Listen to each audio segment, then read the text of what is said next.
How can families navigate DNR orders during a health crisis? When a loved one faces a serious illness like cancer, tough choices about medical care often come up. One of these choices involves a DNR order. Let's walk through how families can understand and handle DNR orders during a health emergency. A DNR order is a legal document that tells medical staff not to perform CPR if the person's heart stops or they stop breathing. It only applies to resuscitation efforts, not other treatments. So, if your loved one has a DNR, they can still receive pain relief, antibiotics, or comfort care. It's part of planning ahead for end-of-life care. Creating a DNR usually starts with a conversation between the patient, family, and healthcare team.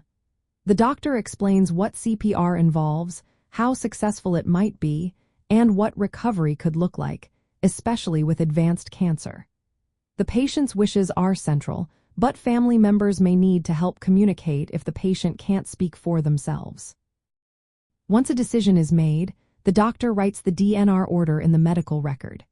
In some states, like Florida, a special form must be filled out and kept with the patient. These forms are often printed on specific colored paper for legal reasons. Patients may also wear a medical alert bracelet or carry a card to show emergency responders their DNR status. Families should start talking about these wishes early, before a crisis happens. Discuss what quality of life means and what treatments your loved one wants or does not want. Ask the healthcare team to explain medical terms clearly so everyone understands what CPR involves and how it might affect someone with cancer. Help your loved one communicate their wishes to their doctors. Make sure the DNR is properly documented and copies are available at home, the hospital, and with caregivers. Respect their choices, even if they differ from your own opinions.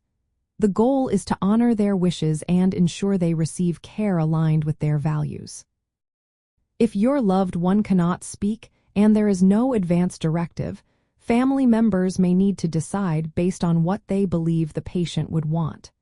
Having these conversations beforehand makes this process easier and less stressful. Some families worry that a DNR means less care. That's not true. A DNR only applies to resuscitation efforts. Other treatments and comfort measures continue as usual. Feelings of guilt or conflict are normal, but remember the focus is on respecting your loved one's wishes and dignity. Cultural and family dynamics can influence decisions. In some cultures, families are more involved in choices than the patient. It's important to find a balance that respects the patient's autonomy while involving family supportively. Situations change, especially with cancer.